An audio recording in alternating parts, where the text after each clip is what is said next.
Hi, ഞാൻ Mustafa Jamal വട്ടം. ഇടതുപക്ഷ സർക്കാരിൻ്റെ 9 വർഷത്തെ ഭരണ നേട്ടങ്ങളെ വാതോരാതെ പുകഴ്ത്തുന്നവരാണ്. പറഞ്ഞാലും മതിവരാത്തവരാണ് ഇടതുപക്ഷത്തെ നമ്മുടെ പ്രിയപ്പെട്ട സഖാക്കളൊക്കെ.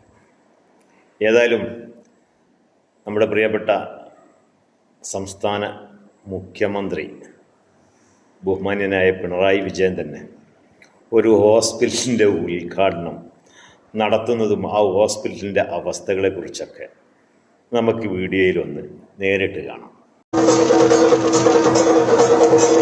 പാറശാല താലൂക്ക് ഹെഡ്ക്വാർട്ടേഴ്സ് ആശുപത്രിയിൽ പുതിയ മന്ദിരത്തിന്റെയും ഡയാലിസിസ് യൂണിറ്റിന്റെയും ഉദ്ഘാടനം നടന്നത് ഇന്നലെ.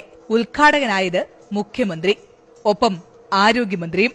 വാദ്യഘോഷങ്ങളോടെ നടന്ന ഉദ്ഘാടനത്തിന് ശേഷം ഞങ്ങൾ പുതിയ കെട്ടിടമൊന്ന് ചുറ്റിക്കണ്ടു. പുറമേക്ക് മനോഹരമായ കെട്ടിടം, പക്ഷെ അകത്തോ ആദ്യം കണ്ടത് ഡയാലിസിസ് യൂണിറ്റ്.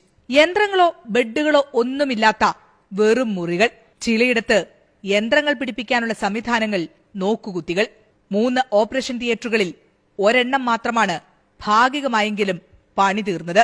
ശസ്ത്രക്രിയയ്ക്ക് മുമ്പും ശേഷവും രോഗികളെ കിടത്താൻ വിഭാവനം ചെയ്തിട്ടുള്ള അത്യാധുനിക സംവിധാനങ്ങൾ വേണ്ട മുറികളും കാലി.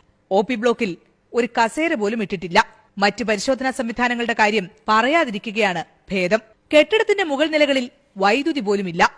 ലിഫ്റ്റിന്റെ സേഫ്റ്റി പരിശോധന പോലും നടത്തിയിട്ടില്ല. പുതിയ ആശുപത്രി കെട്ടിടം അടുത്ത തദ്ദേശ തെരഞ്ഞെടുപ്പിൽ തുറുപ്പുചീട്ടാണ്. 48 കോടി മുടക്കിയെന്നാണ് ആരോഗ്യമന്ത്രിയുടെ സമൂഹമാധ്യമ പോസ്റ്റിൽ പറയുന്നത്. പക്ഷേ മേനിപറച്ചിലിനപ്പുറം പാവപ്പെട്ട രോഗികൾക്ക് പുതിയ കെട്ടിടത്തിന്റെ ഡയാലിസിസ് യൂണിറ്റിന്റെ പ്രയോജനം എപ്പോൾ ലഭിക്കുമെന്നതാണ് ചോദ്യം. ക്യാമറാമാൻ ജയൻ കല്ലുമലിക്കൊപ്പം ജസ്റ്റിന തോമസ്, മനോരമ ന്യൂസ്.